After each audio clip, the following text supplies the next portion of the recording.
This is SSN. Story Studio Network. The Most Painful Podcast vous est présenté par le Centre d'excellence sur la douleur chronique pour les vétérans canadiens. Il permet d'informer les vétérans, leurs familles, les soignants, chercheurs et médecins sur la douleur chronique et en propose les différentes solutions. Alors bonjour, je m'appelle Luc Hébert, je suis votre hôte pour The Most Painful Podcast dans cette première saison d'épisodes en français. Alors bienvenue à la première saison de balado-diffusion en français. Alors, lors du premier balado, on a discuté de l'importance de la réadaptation et de la physiothérapie dans la prise en charge de la douleur. On a discuté de certaines interventions non pharmacologiques qui ont fait leurs preuves pour traiter la douleur et ainsi améliorer la qualité de vie des personnes, puis évidemment en particulier des vétérans. Alors aujourd'hui, j'ai un invité bien spécial à vous présenter que je connais depuis longtemps. Il n'est pas encore vétéran. Il est encore en service actif dans les Forces armées canadiennes, mais je peux vous assurer que cet invité connaît très bien ce que représente la douleur et comment elle peut avoir un impact considérable sur la qualité de vie d'un militaire. J'aimerais aussi, avec notre invité, qu'on discute de l'importance de l'identité militaire, justement sur la perception et la gestion de la douleur, comment cette identité-là peut influencer notre perception de la douleur. J'aimerais aussi qu'on discute avec notre invité de l'impact de notre propre culture civile sur notre identité militaire. Alors, on sait, au Canada, on a de nombreuses cultures différentes. Alors, quel est l'impact de cette culture civile chez les militaires, toujours en service actif, qui vont éventuellement devenir des vétérans? Alors, j'accueille donc aujourd'hui avec un très grand plaisir le lieutenant-colonel Simon Mailloux. Simon est présentement en échange au Pentagone comme officier d'état-major avec le Joint Staff américain. Alors Simon, bienvenue à l'émission. Je suis content que tu sois avec nous aujourd'hui. Bonjour Luc, content d'être là aussi. Simon, pour les bénéfices de nos auditeurs, j'aimerais ça que tu nous dises en quelques mots d'où tu viens, quel a été ton parcours et je sais qu'il est assez unique. Merci de me donner l'occasion d'échanger avec toi sur un super sujet. Je suis natif de la ville de Québec, j'ai grandi là-bas, puis j'ai passé ma jeunesse à Loretteville et Charlebourg. Puis j'ai joint les Forces canadiennes en 2001, 2 mois avant le 11 septembre. Et essentiellement, j'ai grandi sous l'aube de le combat contre le terrorisme, comme on peut l'appeler. C'était tout un timing. Oui, exactement. Je dirais que ça a mis beaucoup plus d'excitation que j'aurais pu penser avoir dans ma carrière dans les Forces canadiennes. Donc, comme tout officier se faisait bien d'aller là-bas, première chose que j'ai fait en sortant du collège militaire, j'ai joué au Royal 22e parce que c'était mon rêve dès le début, mais je me suis déployé en Afghanistan, qui était la mission où tout le monde allait, où je voulais aller, simplement. Puis la première mission que le groupement tactique allait venir du Québec en 2007. OK, donc ça c'était en 2007, tu es un jeune officier, premier déploiement en Afghanistan, qu'est-ce qui se passe pour la suite?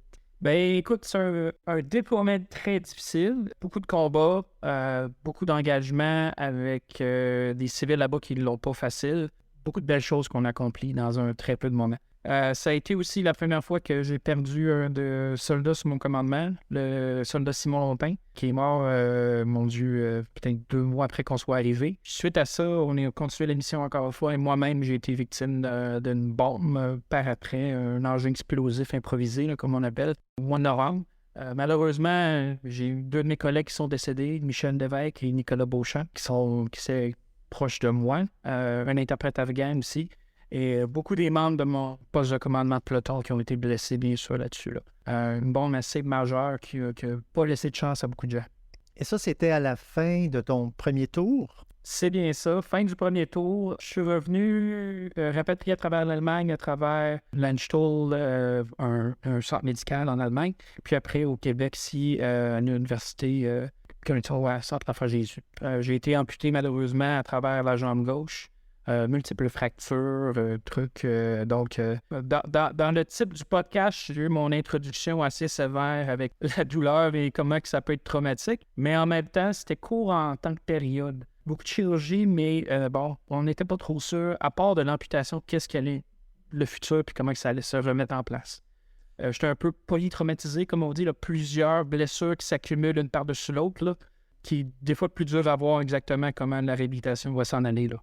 Donc, tu es rapatrié, tu as été vu à l'Enfant Jésus, évidemment dans des conditions assez aiguës, comme blessé sévère. Ensuite, commence ta réadaptation?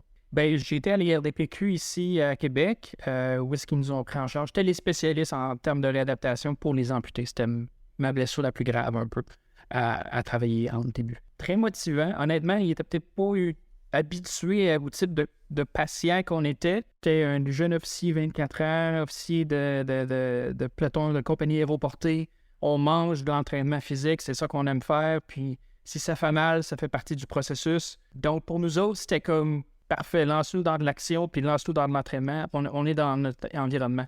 Puis je devrais mentionner que j'étais aussi avec plusieurs de mes collègues là, qui étaient blessés au fil de la mission, qui finissaient tous ou pas par se rendre par l'IRDPQ. Donc, on s'est développé un petit groupe, puis la réhabilitation s'est bien passée, aussi bien que j'ai été capable de retourner au travail assez rapidement. Donc, tu étais avec tes collègues à l'Institut de réadaptation en déficience physique de Québec, Oui, pris en charge par une équipe de physiothérapeutes civils et militaires, puis à travers d'autres patients amputés qui étaient des personnes civiles. Et ça faisait en sorte que vous avez tiré le groupe un peu par le haut, là. ben oui, en deux termes. Je dirais que l'espèce de camaraderie mixée avec une espèce de folie d'aimer s'entraîner, d'aimer performer, ça c'était un point, mais aussi le petit côté technologique. Les Forces canadiennes avaient beaucoup d'intérêt à essayer de nous ramener au travail. Donc, s'il y avait des prothèses qui étaient disponibles pour nous ramener à un état plus performant, ils étaient prêts à le faire. Ce qui a permis à l'IRDPQ ou l'Institut en réadaptation d'introduire ça pour la clientèle civile aussi, là. Mais là, à travers tout ça, toi, tu as toujours en tête que tu restes dans les forces canadiennes, là. Tout à fait. Écoute, ça n'a pas été excessivement rapide comme ça. Il y a beaucoup comment je dirais ça, des moments plus difficiles à accepter. Tu sais, c'est un changement de vie complet, là. Puis il y a une espèce de perception qui est vécue rapidement. Je me rappelle, je suis sorti de l'hôpital au mois de décembre, début décembre. Puis c'était la première fois que j'étais mis dans le monde civil essentiellement, là. Puis on devait aller chercher des cadeaux, fait qu'on devait aller magasiner, Galerie de la Capitale ici à Québec. Puis c'est la première fois que je me ramassais en public avec une amputation. Avant ça, c'était simplement, bon, aussitôt je sors de l'hôpital, on revient au... C'est ça. Et la définition de moi-même a été difficile. Parce que là, soudainement, j'étais un patient. Wow, non, maintenant, je suis un amputé, une personne handicapée en milieu social où on s'attend à ce que tu sois aidé, que les gens fassent attention à toi, que les gens, oh mon Dieu, pauvre petit. Ce qui est bien, tu sais, je veux dire, c'est une réaction tout à fait normale, mais c'était très dur à accepter. Même, je pense que j'ai refusé de l'accepter. Ce qui me Oui, dit surtout pour toi, qui est un militaire habitué d'aider les autres, Oui. hein, d'être au-devant, de ne pas demander d'assistance pour quoi que ce soit. Alors, c'était toute une réalité, ça, là. Tout à fait. Écoute, pour moi, j'étais là pour aider des gens. J'étais là pour être au-devant de tous. Puis, je dirais même que j'en étais un peu fendant. Tu sais, comme on est si jeune, on est invincible. Puis là, il y a quelqu'un qui est en train de me dire, alors finalement, là, prends ça en patience. Puis, oh non, je veux pas accepter ça. Puis là, c'est sûr qu'à travers tout ça, il y a un élément fondamental, c'est une série des conséquences douloureuses, une après l'autre. T'as appris, toi, à vivre avec des douleurs. Moi, ma question pour toi, c'est comment est-ce que tu réussis, ou comment tu as réussi à être aussi actif et à demeurer actif à travers tout ce processus-là avec des douleurs qui ont toujours été là, qui ont toujours été constantes, avec des prothèses et tout ce que ça peut impliquer là, de barrières dans la vie de tous les jours et de barrières comme officier qui est resté dans les forces armées. Ben oui, parce que j'ai voulu rester dès le jour 1. Vivre avec la douleur, c'est très facile à dire, c'est très facile à planifier, jusqu'à temps que ça commence à faire mal pour vrai. Là, tous les plans, il n'y en a plus, ça ne fonctionne pas. Tout le monde peut comprendre un mal dedans, mais là, c'est constant. Puis aussitôt que tu veux pousser la machine un peu, ou prendre des activités que tu reprenais avec, tu te fais punir. Ton corps te dit non. Puis il y a aussi le petit côté où il y a le mal fantôme, qui est comme ton cerveau qui ne comprend pas ce qui se passe, qui est très difficile à gérer quand tu apprends cette nouvelle douleur-là. Ça prend beaucoup de temps. Est-ce qu'il y a un secret? Je te dirais que le focus sur les activités physiques, comme le sport, sur accomplir des tâches, sur revenir à quelque chose qui n'est pas juste le focus intérieur, mais extérieur, a aidé beaucoup. J'ai participé à beaucoup d'activités de sport amputées, mais aussi revenir à courir et à faire un paquet de trucs comme ça aide beaucoup à gérer la douleur. Parce que ça passe, ton corps comme absorbe beaucoup de choses. Il y a la médication, il y a un paquet de trucs, il y a un paquet d'options. Mais pour moi, c'était de devenir quelqu'un qui, tu sais, t'apprends à pousser tes limites un petit peu, mais t'apprends au final à vivre avec. Là, c'est un peu ça aussi. Là. Puis en fait, là où j'aimerais aussi t'entendre, c'est que, bon, avec ta culture militaire, on sait que la culture militaire elle a un impact sur la gestion de la douleur. Hein, on entend souvent ça dire chez les militaires, no pain, no gain, c'est comme si ça fait pas mal, si ça ira pas mieux. Et ça peut jouer aussi sur le lien qui se développe avec des cliniciens qui connaissent pas cette culture militaire-là. Fait que j'ai l'impression, tu sais, on a parlé de douleur en début d'émission de la douleur, puis de ce que ça t'a peut-être appris au quotidien. Mais selon toi, en quoi la prise en charge de la douleur chez les militaires et les vétérans elle diffère de la prise en charge de la douleur dans la population générale? As-tu l'impression que ça a un impact? Ah, tout à fait. Écoute, on apprend dès les premiers jours à nos soldats que l'inconfort, la douleur, vivre dans les champs, dormir, s'endormir, tous ces inconforts-là, et une certaine limite, la douleur physique de se supporter dans des PT qui sont vraiment des entraînements physiques qui sont très demandants, de porter des charges très lourdes, bien, ça fait partie de notre travail, c'est correct, puis même va chercher une fierté à la fin. Quand tu as complété ton exercice, tu as été un bon soldat. Là où ça peut être problématique, c'est que souvent, les blessures, on a tendance à enlever les repères à nos militaires. On les met patients dans un hôpital civil, on l'appelle monsieur, madame, puis on oublie que c'est quelqu'un qu'on s'attend à ce qu'il performe puis qu'il soit prêt à passer au travers de ça. C'est un peu le problème que j'ai eu, c'est que tout d'un coup, j'étais plus un militaire. Puis lorsqu'on m'a ramené mon uniforme, on m'a rappelé le lieutenant, on m'a rappelé dans quoi je devais performer. Tout d'un coup, j'étais comme, OK, là, j'ai mes repères, je sais ce que je dois faire, puis là, on m'a donné un plan de réhabilitation. Tout d'un coup, ça allait beaucoup mieux. Je te dirais que ça fait beaucoup plus mal à un militaire d'y enlever ses repères de qui il est, de son identité, que la douleur. Ça, on peut gérer jusqu'à une certaine limite, mais de se perdre, puis pas avoir de camaraderie, puis pas avoir d'identité, c'est beaucoup plus difficile, ça. Donc, ces repères militaires-là, dans le fond, une fois que tu les as retrouvés, est-ce que tu dirais que ça t'a aidé à poursuivre puis à dire, ben oui, j'ai de la douleur, je suis un petit peu plus à l'écoute de mon corps, mais je sais que je peux encore être performant, je peux aller plus loin, je peux rester en uniforme finalement? Tout à fait, tout à fait. Puis pour beaucoup des militaires, tu vas voir, les carrières sont quand même assez longues. Ça définit une bonne partie de notre vie. Alors pour nous, d'enlever ça, ça fait très mal, même plus au niveau mental puis stabilité mentale. Le mal physique va toujours être difficile. Ça, il faut la gérer. Mais pour un militaire, c'est comme à l'inverse. Il est un militaire avant, puis après ça, la gestion de la douleur, ça va aller après. Ouais. C'est un peu bizarre à gérer comme cité, mais on est comme une bête culturelle un peu différente. Ça peut marcher différemment pour certains soldats, mais généralement parlant, ça va ressembler à ça. Fait que j'ai l'impression que je pense aux cliniciens qui nous écoutent puis qui vont traiter des militaires ou qui en ont traité ou qui prennent en charge des vétérans. Donc, cet élément-là est important, sinon il n'y aura pas de lien de confiance, là. Non, exactement. Puis, de reconnaître d'où il vient, la personne, que c'est pas un patient qui s'appelle Marc, puis qu'il a 24 ans, puis ça s'arrête là. Non, cette personne-là, c'est un militaire, un soldat qui a fait tant d'années, qui est un patrouilleur de reconnaissance, qui a accompli des choses, puis qui fait partie de telle équipe et qui arrive de telle mission. Si tu comprends ça, tu vas déjà le mettre en place, puis tu vas savoir ce que tu peux t'attendre de lui. Puis ça va lui mettre ses repères en place, puis la gestion de d'autres choses après ça, beaucoup plus facile.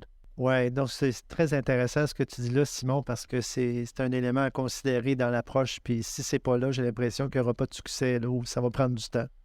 Oui, aussi, ou même le membre va peut-être même se fermer ou de ne pas engager vraiment avec le clinicien. Oui. Ça m'amène, dans le fond, justement, à parler de l'identité militaire. On vient d'en parler.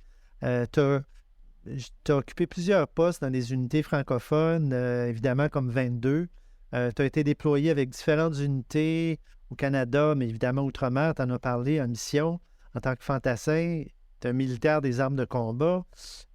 Quel est l'impact, selon toi, de la culture francophone sur ta façon de travailler? sais, on sait qu'au Canada, il y a différentes cultures, puis c'est normal. Mais quand on devient militaire, on est formé. Est-ce que ça a un certain impact sur ta façon de travailler ou dans ton parcours d'officier? Oui, tout à fait, mais au-delà du côté anglais-français, qui est juste peut-être un côté technique, il y a une culture différente. Puis je vais dire canadien-français, pas juste québécois, parce que ça va at large à travers le Canada. Oui, oui, tout à fait. C'est une différence culturelle puis une fierté culturelle dès les premiers jours. Parce qu'on travaille complètement différent. Jusqu'à certaines limites, oui. Il y a une grande fierté d'être différent, de travailler ensemble. Puis, il y a surtout un inconfort des fois de toujours s'attendre à ce que la personne parle en anglais par défaut, puis que ça soit toujours bien mis en place. Fait que, souvent, nos soldats vont être très contents qu'on soit capable de reparler avec eux en français, si c'est possible. Puis, ils ont aussi une bonne fierté de garder cette culture-là en interne. Puis, il y a un petit côté clan à part, peut-être, que je peux mettre... on dit souvent que la 5e brigade de Valcartier, c'est l'armée du Québec. Là. C'est un peu différent de tout. Là. Mais au final, on est de la même armée, mais ça a sa petite culture, son petit flair à soi-même. C'est en même temps une richesse dans la mesure où c'est la même chose du côté anglophone, je veux dire. On devrait pouvoir apprendre un petit peu des cultures respectives de chacun.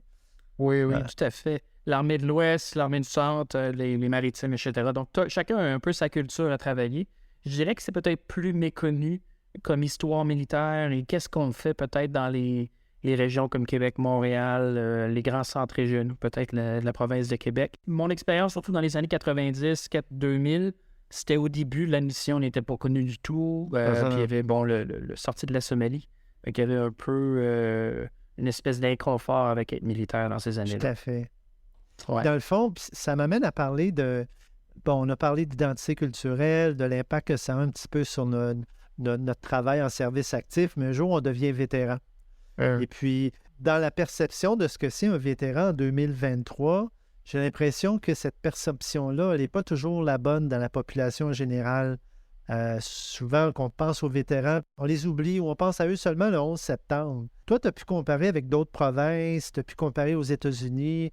As-tu l'impression qu'un vétéran s'est perçu un peu de la même façon partout ou c'est très différent d'une province à l'autre ou aux États-Unis, par exemple, par rapport à ici? C'est différent aux États-Unis, ça c'est clair et net. Ils ont une culture beaucoup plus du citoyen-soldat ici, donc les gens font du service 3, 4, 5 ans, puis après ils reviennent, puis ils vont les faire au privé. Au Canada, c'est beaucoup plus des gens qui vont s'investir pour 20 ans et plus, qui vont peut-être faire partie d'une communauté pas à part, mais différente. Puis au Québec, comme je disais, c'est ça, il y a une espèce de relation qui est un peu plus tendue peut-être avec le restant des civils. Tendu est peut-être un mot méconnu. Oui, méconnu. Moins bien compris. Ouais. Ceci étant dit, par contre, lorsque la plateforme est en place, les jeux Invictus, les fondations Vanier, des levées de fonds en général, j'ai vu énormément de Québécois sauter sur l'occasion de remercier les vétérans. Je vais te donner un exemple concret. 2017, les inondations à Montréal. Oui, On s'est déployé là-bas. On a été rapidement à supporter les citoyens. On a fait des sacs de sable, essentiellement, pour essayer de sauver les gens.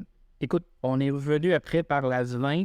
On a arrêté un Tim Horton, une gang de militaires, un convoi de camions. On est arrêté pour un café, puis il n'y en a pas un de nous autres qui a payé un café. Puis on est sorti de là avec des applaudissements. J'ai jamais vu ça comme Québécois, là, honnêtement. Alors, est-ce que ça change? Je pense que oui. Oui, je pense que tu as raison. Il y a une éducation qui se fait tranquillement auprès de la population. Puis dans l'exemple que tu viens de donner, je pense que les gens sont très reconnaissants et ils réalisent que les militaires, bien souvent, ce sont eux en dernier recours qui finissent par trouver les solutions. Et puis, c'est peut-être encore quelque chose qu'il faut mettre un petit peu plus de l'avant. J'ai l'impression. Oui, bien c'est un travail constant. Je pense qu'on a toujours nos difficultés. On n'est pas une organisation parfaite, là, mais on est là quand la société a besoin de nous autres. C'est ça. Simon, en terminant, j'aimerais ça évidemment, je mets mon chapeau de président du Conseil consultatif scientifique pour le Centre d'excellence sur la douleur chronique des vétérans canadiens. On veut toujours faire de la bonne recherche pour essayer d'améliorer les traitements, améliorer la qualité de vie des vétérans puis de leurs familles. Est-ce qu'il y a des choses dans ce que tu as vécu, autant comme militaire, mais surtout, je dirais, comme, je vais le mettre en guillemets, patient, Est-ce que des éléments qui seraient, selon toi, à prendre en compte par les chercheurs quand ils font des recherches sur les militaires et les anciens combattants? On a parlé de l'identité culturelle, là, ça, je pense que c'est clair, mais est-ce que des éléments que tu vois qui devraient être considérés, là? Tout à fait. Regarde la définition de la mobilité. Je pense que c'est important lorsque la recherche est faite. Pour un militaire, la mobilité est très différente que pour un civil. Pour nous, être mobile au travail, c'est d'être dans des conditions difficiles, dans des endroits dangereux, de jour, de nuit, name it. Ça peut être compliqué. Alors, on va avoir peut-être des barèmes plus élevés pour atteindre un retour au travail complet. Par contre, tu vas avoir une personne qui est prête à relever beaucoup de défis pour atteindre ça. Oui. Puis c'est rare que nos membres vont refuser quelque chose qui fait mal, qui vont peut-être avoir des niveaux de douleur, d'acceptation de la douleur plus élevés que la moyenne. Puis avant de se plaindre, ça va prendre beaucoup. Fait que être conscient un peu que les thresholds, là, les barèmes de douleur, les seuils, de douleur peuvent être plus hauts. Oui, adapter les outils puis s'assurer que les objectifs dans les projets de recherche soient en lien avec ce qu'on exige des militaires, puis un peu des vétérans qui ont gardé cette culture-là en bout de ligne.